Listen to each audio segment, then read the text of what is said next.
స్వచ్ఛమగు స్ఫటికముతో సమానమైన శుద్ధ సువర్ణంగా ఉన్నది. ఇక్కడ అంటే ఆ పట్టణపు ప్రాకారము సూర్యకాంతములతో కట్టబడిను. పట్టణపు ప్రాకారాన్ని జ్ఞాపకం చేసుకున్నప్పుడు ప్రభువారు ఈ 21వ ప్రకటన సారాంశంలోనే ఈ భూమి, కృత భూమి, కృత ఆకాశం శ్రేష్టమైనటువంటి రమ్యతను వివరించేటప్పుడు అక్కడ కొన్ని పదాన్ని జ్ఞాపకం చేస్తుంది. ఏమనంటే ప్రభువే అందులో ప్రకాశించును. అంటే ఈ ప్రకాశం కలిగినటువంటి ప్రభు యొక్క ప్రత్యక్షత సూర్యకాంతంతో కలిగినటువంటి ప్రభు యొక్క ప్రత్యక్షతతో పోలి ఉన్నది. అందుకే ఈ ప్రకటన గ్రంథ మొదటి అధ్యాయ సారాంశంలో కూడా ప్రభు మాట్లాడేటప్పుడు సందర్భ సహితంగా కొన్ని మాటల్ని పద్మాశ్రీలో ఉన్నటువంటి దైవజన్ యోహాన్ గారికి ఇస్తూ వచ్చారు. అంటే వీటి యొక్క పదాలు ఏంటి జ్ఞాపకం చేద్దాం. రండి ఒకసారి ప్రకటన గ్రంథ మొదటి అధ్యాయం. ప్రకటన గ్రంథము మొదటి అధ్యాయము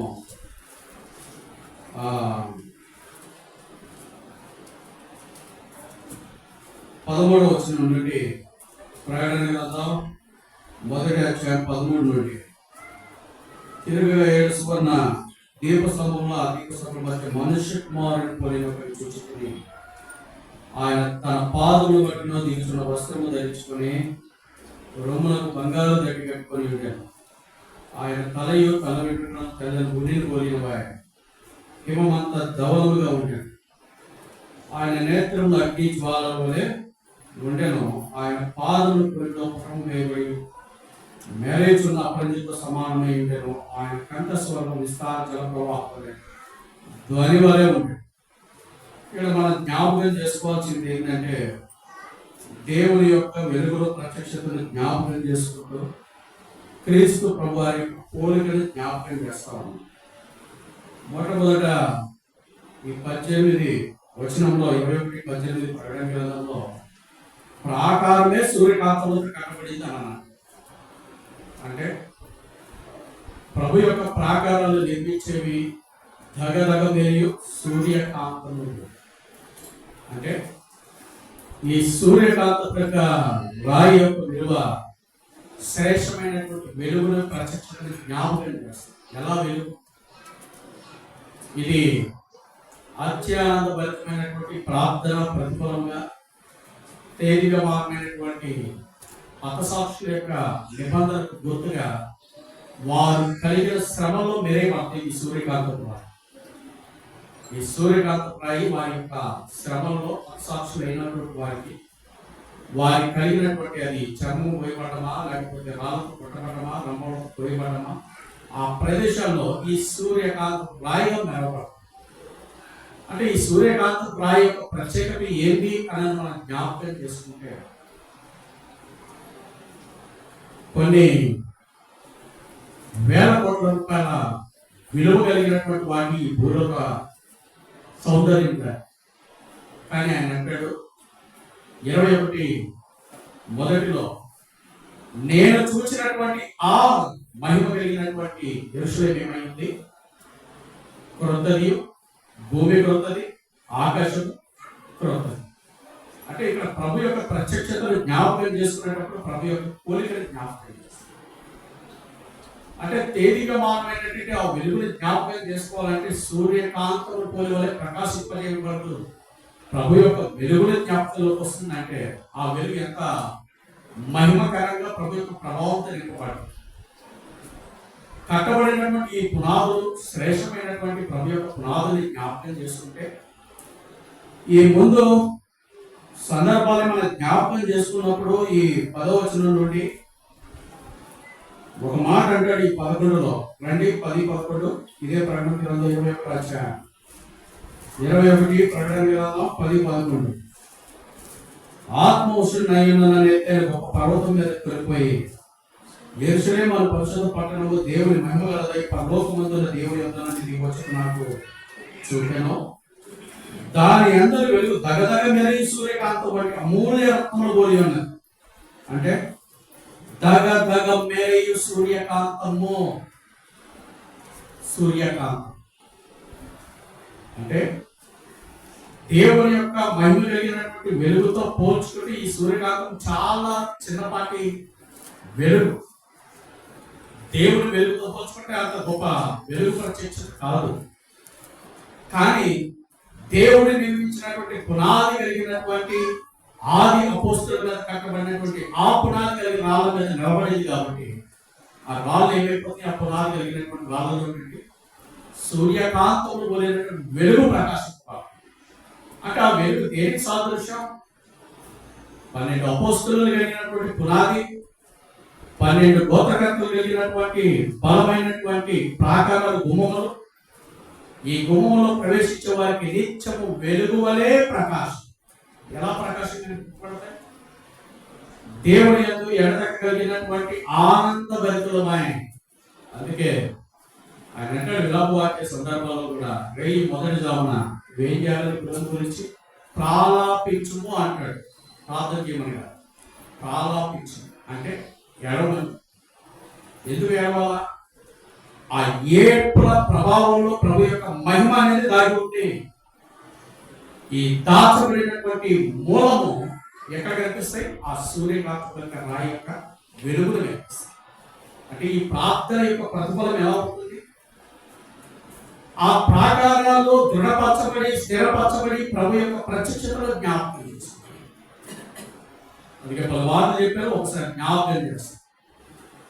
పశ్చిమ పాకిస్తాన్ పరిసర భాగాల్లో ఉన్నటువంటి పంజాబ్ ప్రాంతంలో డైవిజన్ భగత్ సింగ్ గారు తన యొక్క దైవమార్గంలో 1977 ఆ సంవత్సరం పుస్తకాల్లో కొంత రాస్తూ వచ్చాడు. సందర్భం ఏం జరిగిందంటే, ఈ పశ్చిమ పాకిస్తాన్ అనే పరిస్థితి ప్రాంతాల్లో అప్పట్లో అంతా దోచుకునే వాళ్ళు ఎక్కువ, బండిపోటు దొంగలు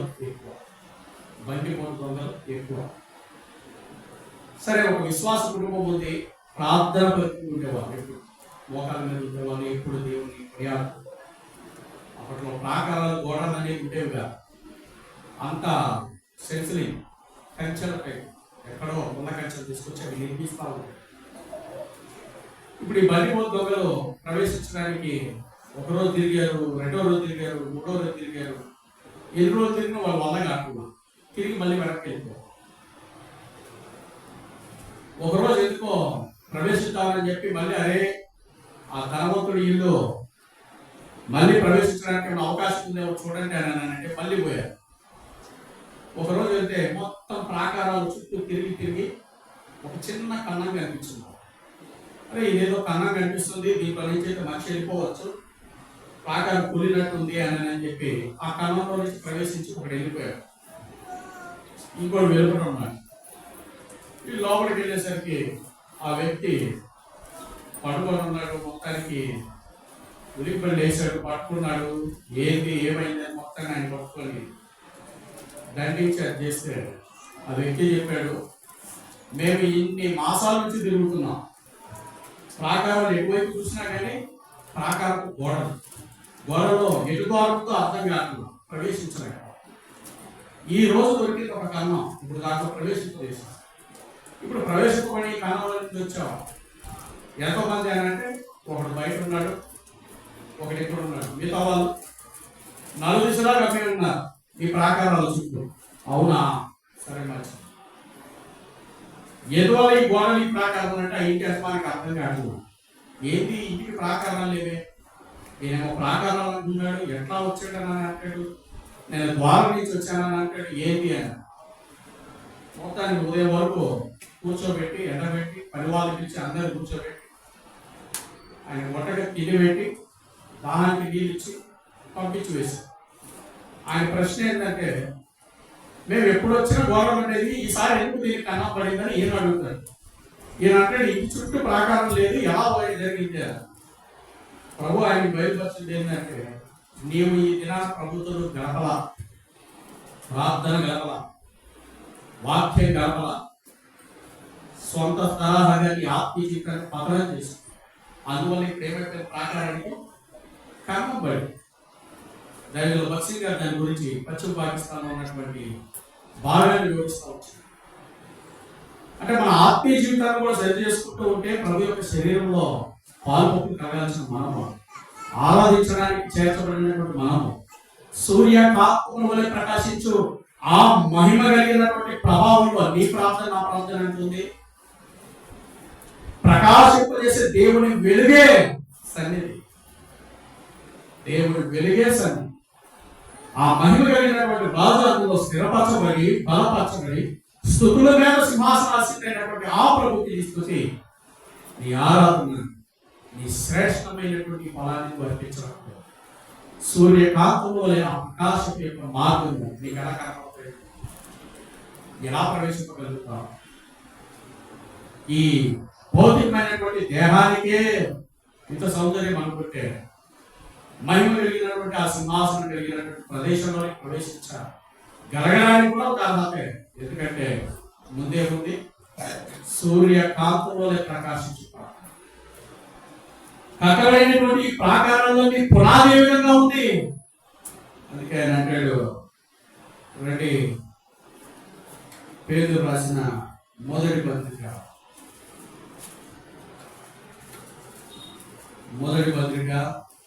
2వ అధ్యాయము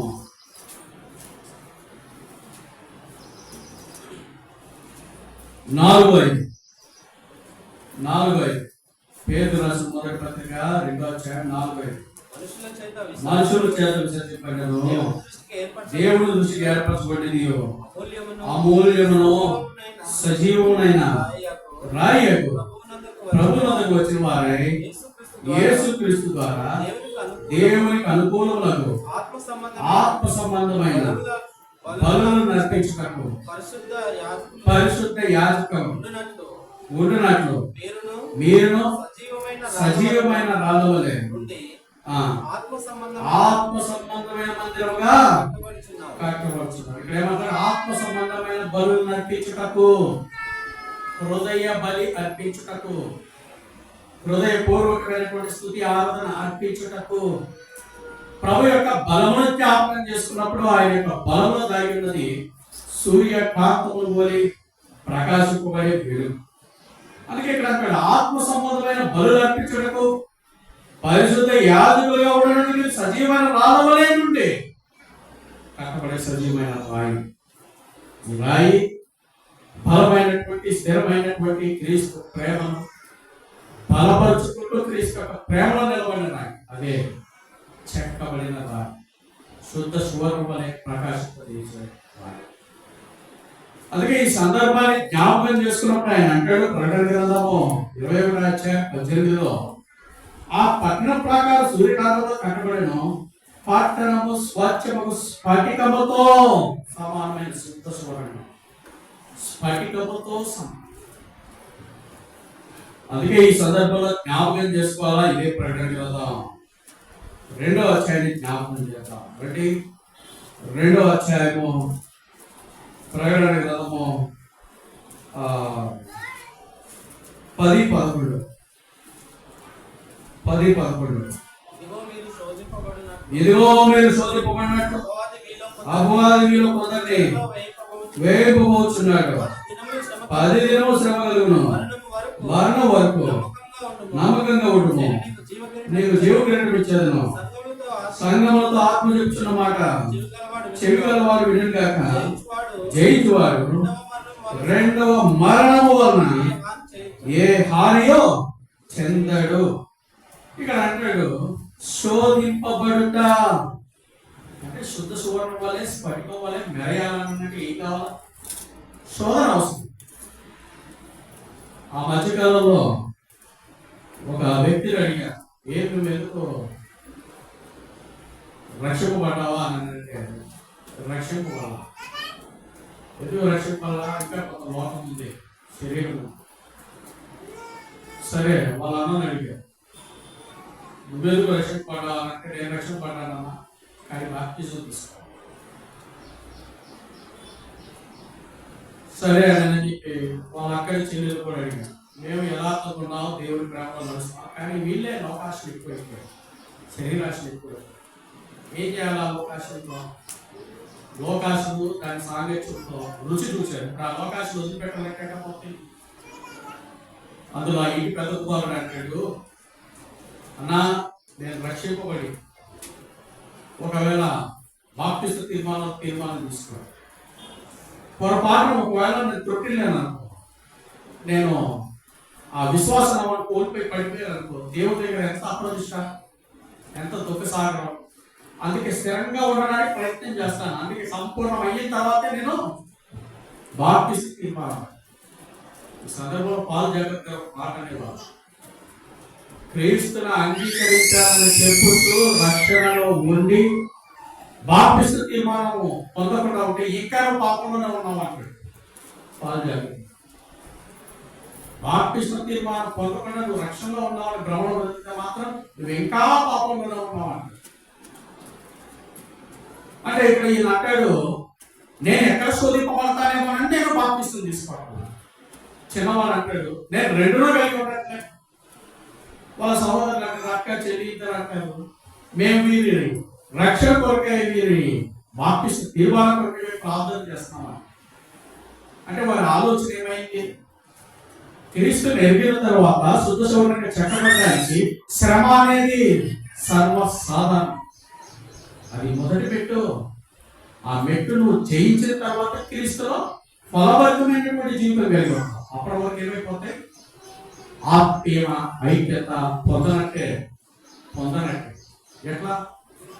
దేవునితో కలిగినటువంటి సూర్యకాంతం పోలి ప్రకాశింపగలిగినటువంటి వెలుగు నీవును కలిగి ఉండాలంటే ఆ వెలుగుగా సంపాదించాలా? ప్రభుని ఆరాధించుట, స్తుతించుట, ప్రభు మహిమని ఘనపరచుట.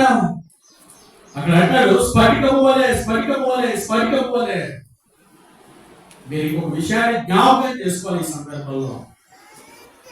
ఆయన అంటాడు, రండి ఒకసారి ఇదే ప్రకటన సారాంశంలో ఒక మాట చూద్దాం.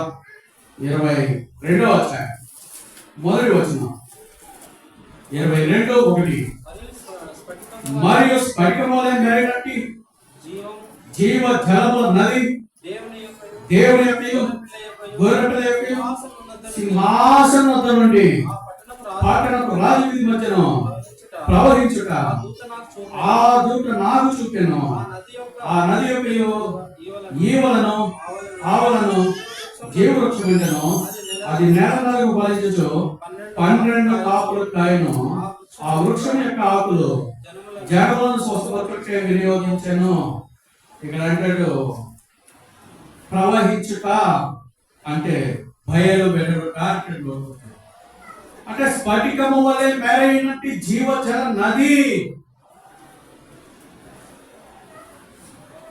ఈ విశాలమైనటువంటి వ్యాపకాల్లో కూడా ప్రభు యొక్క స్ఫటికం వలె మెరైనట్టి జీవజల నది కలిగి ఉన్నారు. అంటే పౌరులకు సెలవిచ్చినట్లు ఈ లోకపరమైనటువంటి భూ సంబంధమైనవి ఏదైనా కానీ ఎండ దగ్గర కావు. ఎవరికి ఎండ దగ్గర కావు? ప్రభుత్వ సమానం కావు. ప్రభు సూర్యకాంతం యొక్క ప్రకాశంతో సమానంగా ఆయన దగ్గర మేరీ సూర్యకాంతం పోలినటువంటి పునాది. ఆ పునాది కలిగినటువంటి రాళ్ళలో గుమ్మములలో ప్రవేశించాలి అనంటే ఆ వెలుగులో ఎంత ధన్యత! అదే స్ఫటికం వలె మెరినట్టు పరిశోధింపబడినటువంటి మూలరాయి. అందుకే ప్రభు అంటారు, నేనే మార్గం సత్యం, నా ద్వారానే తప్ప. క్వశ్చన్ మార్క్ అంటారు. ఎందుకు క్వశ్చన్ మార్క్? ఆయన తప్ప స్ఫటికం వలె మెరినట్టు ప్రభు యొక్క ప్రవాహం కలిగినటువంటి ఆ గుమ్మంలో ప్రవేశించలేము. అరే గోత్రకర్తలు తెలుసు, యాకోబు శ్రేష్టమైన గోత్రకర్తల అనుభవం ఉంది. క్రీస్తు ప్రభు యొక్క 12 యొక్క శిష్యులు కలిగినటువంటి పునాది యొక్క విలువలు తెలుసు, వారి యొక్క ప్రభావం ఉంది. అందుకే అంటాడు, ఆది అపోస్తలులు వేయబడిన పునాది మీద మీరు ఏం చేస్తున్నారు? కట్టబడుతున్నారు. అందుకే మన దేశానికి కూడా తోమా తన యొక్క కట్టడను పునాదిని జ్ఞాపకం చేశారు. భారతదేశానికి ఈ పునాది కలిగినటువంటి రాజు ప్రభు యొక్క ప్రకాశాన్ని జ్ఞాపకం చేస్తా ఉన్నాయి. రాయగట్టు తోమా గారు మొట్టమొదటి కేరళ వచ్చినప్పుడు అక్కడ వాళ్ళంతా ఉదయకాలం మేలుకునే ఆ హైదరాబాద్ బ్రాహ్మణ సహోదరులు అందరూ కలిసి వారు సూర్య నమస్కారాలు చేసుకున్నారు. దైవజనుడు ప్రశ్నించాడు, మీరు ఏం చేయబోతున్నారు అని అంటే, మేము వేకునే ఆ వెలుగు ప్రకాశించే వెలుగుకి మేము ఏం చేస్తున్నాం? మమ్మల్ని మేము శుద్ధులుగా కనపరుచుకుంటున్నాం, చేసుకుంటున్నాం. అంటే ఏముంది దాంట్లో అంటే ఆయన అంటే వారు చెప్పిన యొక్క సాక్ష్య వ్యక్తి గడిచిన దినకాలం అంతా మా అపవిత్రత, అపరిశుభ్రత, దుఃఖ సాగరము, నిర్లక్ష్యము, వైఖరి, హానికరమైనది, దూషకులంగా ఉన్నటువంటి తత్వం అంతా ఏం చేయాలి? ఈ నీటి ద్వారా మేము ఏం చేస్తున్నాం? పానదాయకంగా పోయబడుతున్నాం అన్నారు సముద్రంలో స్నానాలు. అంటే ఈయన అన్నాడు, ఆకాశములు కలిగి చేసినటువంటి ఆ దేవుడు, భూమిని కలిగి చేసిన దేవుడు, సమస్తం సృజించిన దేవుడు, సృష్టికర్త కాకుండా సృష్టం ఎట్లా? అప్పుడు ఆయన అంటాడు, మీ చేతిలో ఉన్నది ఒకసారి ఇవ్వటానంటే వాళ్ళు ఒక చెంబు లాగి ఇచ్చారు. ఇక్కడ దాంట్లో నీళ్లు ముంచుకోవాలంటే నీళ్లు ముంచిచ్చారు. ప్రభా, ఇదిగో వీరికి నీ కన్నులు కనపరచు, నీ శ్వాస వెళ్తుందంటే ఆ నీళ్లు ఇట్లా వచ్చడానికి చూస్తే నేలలో నుంచి అంత పూలే పడుతుంది, నీళ్లు రా. అంటే మీ చేతికి కలిగింది, నా చేతికి కలిగింది. దేవుని యొక్క సువాసన వెదజల్లేది. అది చేయబట్టు సువాసన బట్టి ఫలం కలిగినది ఆరాధన. ఈ సువాసన ఆ సువాసన పనిచేయదు. ప్రభు కలగాల్సిన సువాసన ఏంటి? చేయబట్టు సువాసన కలిగినటువంటి సువాసన, శ్రేష్టమైన ఈవి కలిగినటువంటి సువాసన, దేవుని వెలుగు కలిగినటువంటి సువాసన, రమ్యమైనటువంటి క్రీస్తు ప్రభువారికి ప్రభావితమైన ఆరాధన.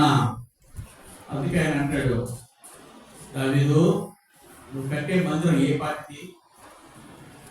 ఏనాడైనా నేను మందిరం కట్టమని నేను అడిగానా?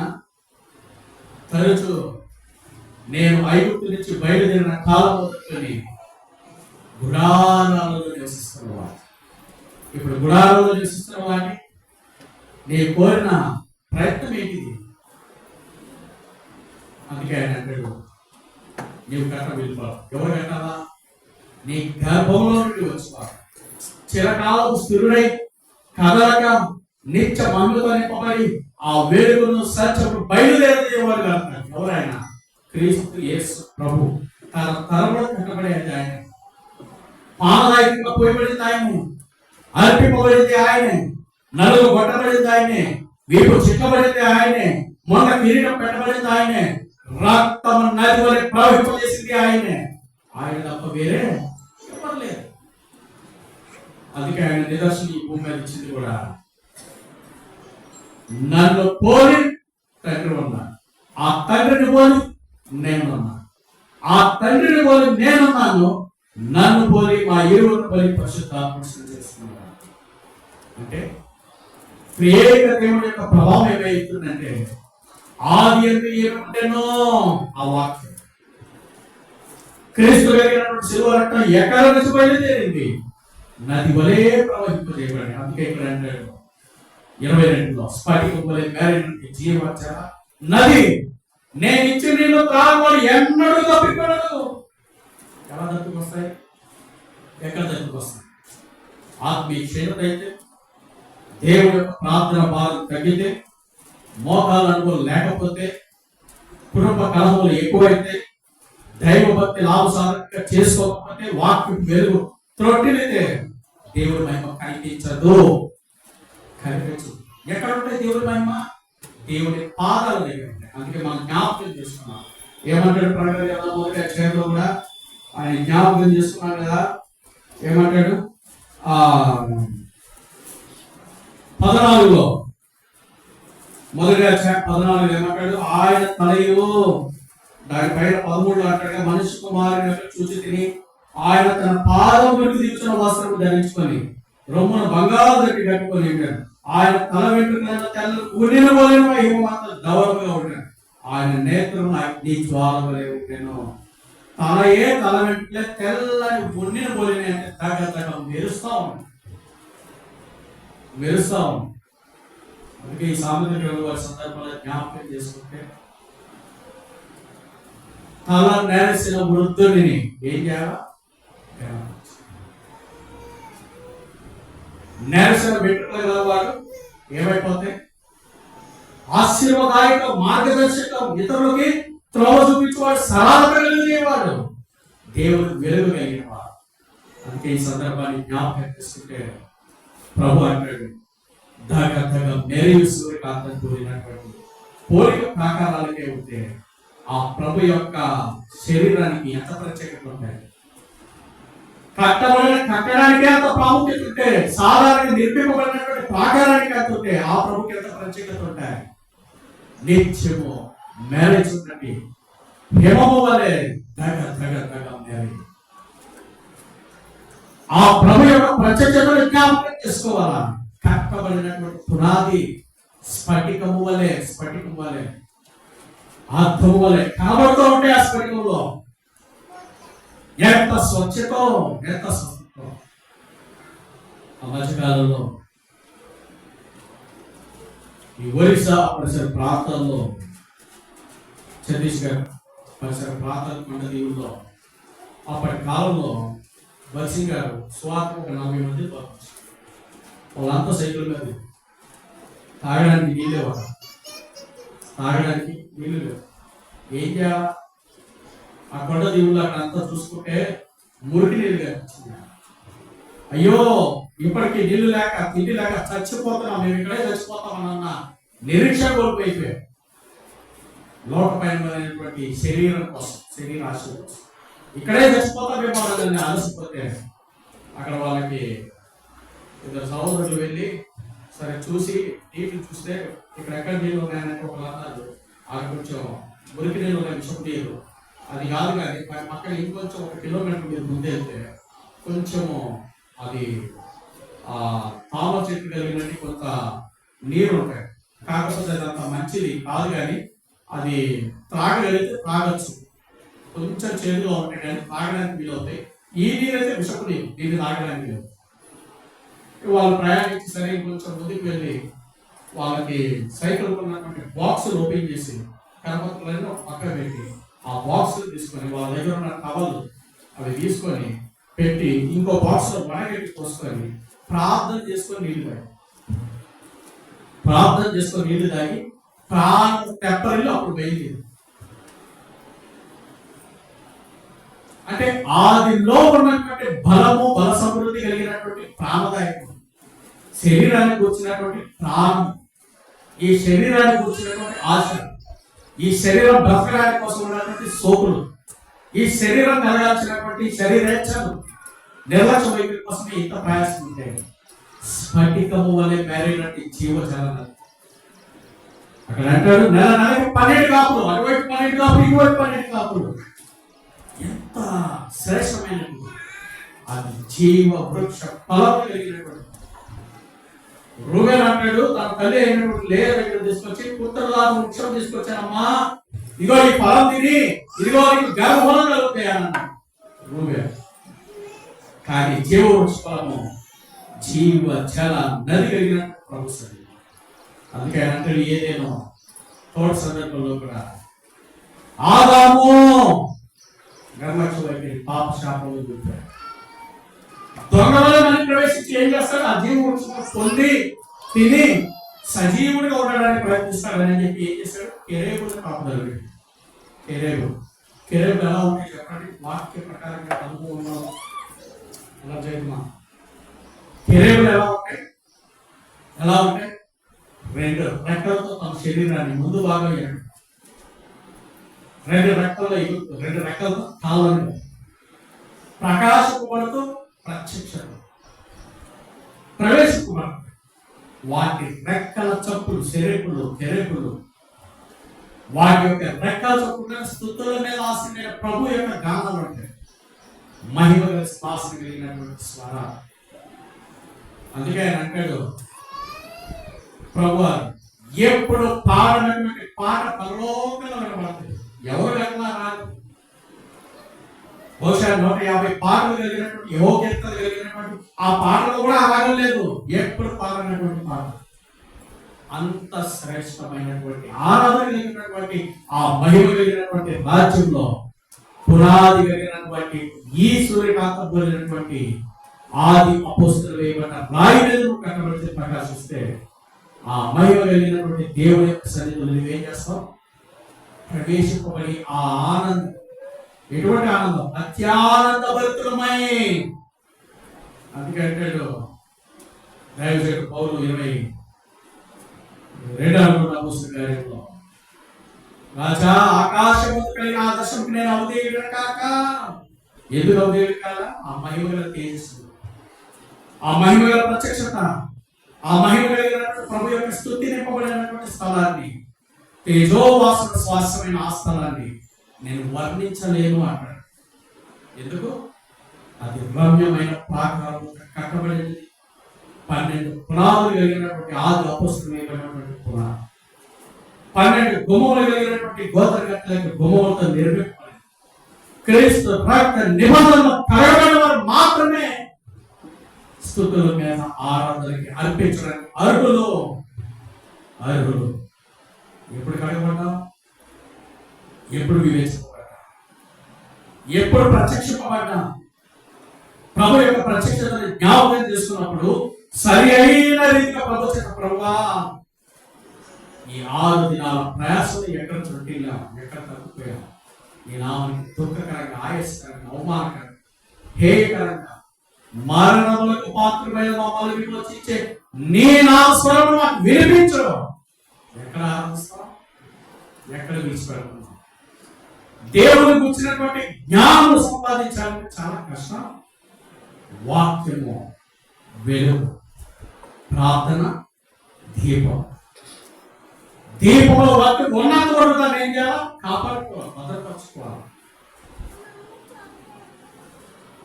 అందుకే ఆరోగ్యంగా దీపం ఉండగానే ఒత్తి మండును.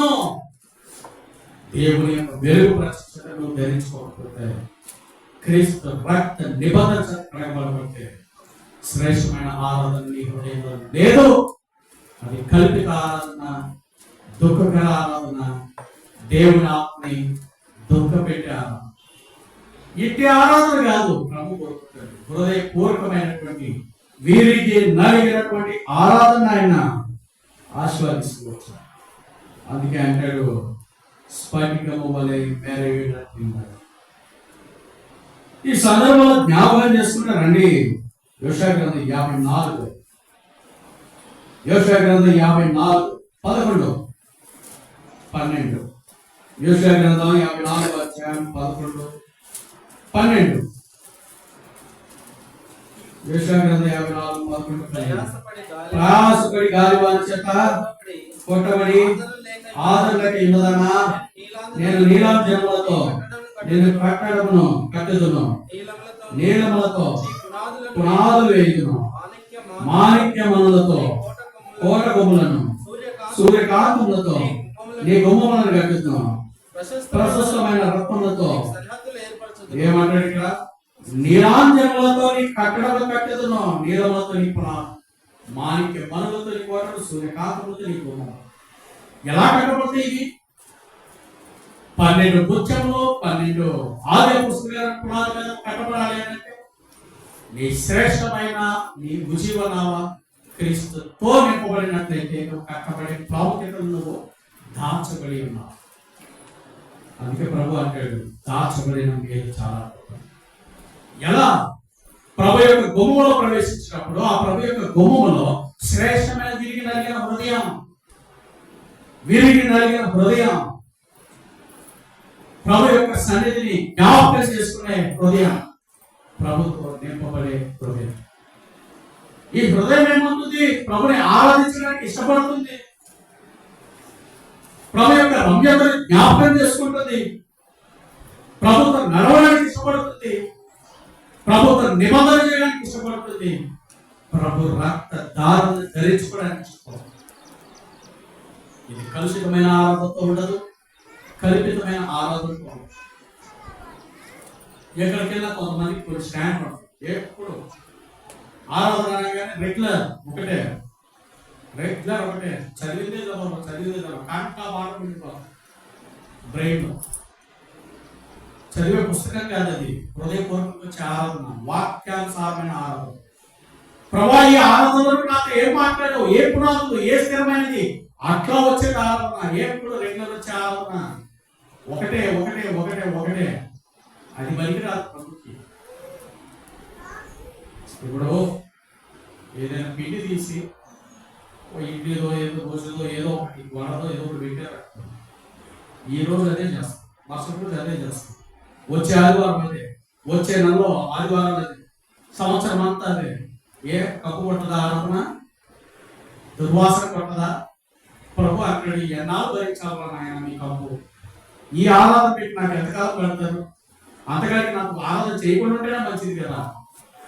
అంటే ఈ దుర్వాసన కొట్టే ఆరాధన మీ శరీరానికి సంతోషమేమో, ప్రభు కలిగారు. హృదయపూర్వకమైన ఆరాధన, వీరికి నలిగిన ఆరాధన ప్రభుకి ఇష్టం, శ్రేష్టమైన ఆరాధన ప్రభుకి ఇష్టం. ఆయన అర్పింపబడిన వారు అర్పించే ఆరాధన ఆయనకి 12 పునాదుల మీద కట్టబడినటువంటి సూర్యకాంతం ఇంటి ఆరాధన స్పర్శలో మ్యారేజ్ ఏమవుతాయి? ప్రవహిస్తా ఉంటాయి, వెలుపటి ఎలా ప్రవహిస్తాయి? జీవచన నది వలే ప్రవాహం. అంటే ఈ ఆరాధన ఎలా ఉంటాయి? నీ దగ్గర నుంచి బయలుదేరిన ఆరాధన ఇతరులను వెలిగిస్తుంది, మండిస్తుంది, ఇంకా ఇతరులను ప్రోత్సాహపరుస్తుంది, ప్రభుకి నీ ఆత్మను అప్పచెప్పే విధంగా మారుస్తుంది. అదే నువ్వు పులిసినది, దుర్వాసన పెట్టింది, ఎప్పుడు చెప్పిందే చెప్పి అదే దుర్వాసన పెట్టే ఉంటాయి. అదే ఒక పప్పు ఏదైనా కూర చేసి సంవత్సరం అంతా అదే కూర పెట్టారంటే నీకు ఎట్లా ఉంటాయి? నన్ను చులకన చేస్తున్నా, నన్ను లెక్క చేయట్లేదు, ఈ పాచిపోయిందా నాకు పెట్టేది అంటే నేను బాబుతో చచ్చిపోవాలన్నా మీ ఉద్దేశం, నన్ను చంపాలనే నిర్ణయం చేశారు. ఏంటి? 4 రోజులకి. మరి సంవత్సరాల తరబడి దేవుడికి ఆరాధన అర్పిస్తే, దుర్వాసన పుట్టే ప్రభుకి అర్పిస్తే ఆయన ఏమన్నా? వీరికి నలిగిన హృదయం ప్రభుకి వాక్య జ్ఞానంతో ప్రభా 12 పునాదులు కలిగినటువంటి ఆది అపోస్తలులు కలిగిన పునాదులు వేయబడినటువంటి వాక్య ఉపదేశం సూర్యకాంతం వలె ప్రకాశింపబడు ఆ వెలుగులో మమ్మల్ని సంధించావు. నీ కుమారుని ప్రశస్త రక్త ద్వారా కలిగా విమోచించావు. ఇదిగో నీ కొరకు విమోచింపబడి మమ్మల్ని వెతికి రక్షించావు. మమ్మల్ని నీ స్థుతుల మీద ఆశీర్వదించడానికి కృప చూపించడానికి నీవే సింహాసనం ధరించావు. ఇదిగో నా స్థుతి ఆరాధన. ఎంత శ్రేష్టత! వాక్య ప్రకారంగా ఆరాధించే ఆరాధన. ఇటు ఆరాధన కలిగిన వారు ధన్యులు. ప్రభు యొక్క సన్నిధి స్ఫటికమైన సన్నిధి, ప్రభు ఆత్మచైతన్యం. రండి, ప్రకటన గ్రంథము 21వ అధ్యాయం 18 చదువుకునే ఆరాధన కన్నా. ప్రకటన గ్రంథం 21వ అధ్యాయం 18 అందరు కలిసి. ప్రకటన గ్రంథం 21వ అధ్యాయం 18 అందరు కలిసి. ప్రకటన 21:18. ఆ పట్టణపు ప్రాకారము సూర్యకాంతముతో కట్టబడిన పట్టణపు స్వచ్ఛము స్ఫటికముతో సమానమైన శుద్ధ సువర్ణంగా ఉన్నది. పట్టణ ప్రాకారం సూర్యకాంతం వల్ల కట్టబడ్డాయి. స్ఫటికం వల్ల మెరైనట్టి జీవజల నది కలిగినటువంటి ప్రభు యొక్క ఆరాధన. ప్రభు మనకి దాచిన మేలు జ్ఞాపకం చేసిన ప్రభువా, ఈ పునాది మీద కట్టబడ్డ మీరు చేసిన కార్యము వీరిని నలిగి హృదయం ఆరాధించాలని చేయవలసినటువంటి కార్యము, నీ రక్తదారులు, నీ శిలువ చాటు మా కొరకై నువ్వు హింసింపబడ్డావు, ప్రాణాలతో పట్టుబడ్డావు, భయంకరమైన రక్తదారుల ముందు కిరీటం ద్వారా శ్రమింపబడ్డాయి. ఇంత గొప్ప క్రయం గార్చి ఇదిగో ఆది అపోస్తలులు వేసిన పునాది మీద కట్టబడ్డాయి. సూర్యకాంతం వలె ప్రకాశింపబడే ఆ మహిమ గల తేజస్సుని దర్శించడానికి నీ బిడ్డగా నన్ను చేర్చుకున్నావు. ఏమి చిరణ తెచ్చుకోను? శ్రేష్టమైన ఆరాధన కలిగిన మనము స్ఫటిక వలె ప్రభు ఆరాధన చేయడం, ప్రకాశింపబడిన మనము దినము ప్రభు యొక్క ప్రత్యక్షతలో వెలిగింపబడ్డ ప్రభు మనకు యోగ్యమైన ఆరాధన అర్పించడానికి సహాయం దయచేయగా. మనందరం లేచి ఒక పాట పాడుకుందాం సమస్యగా.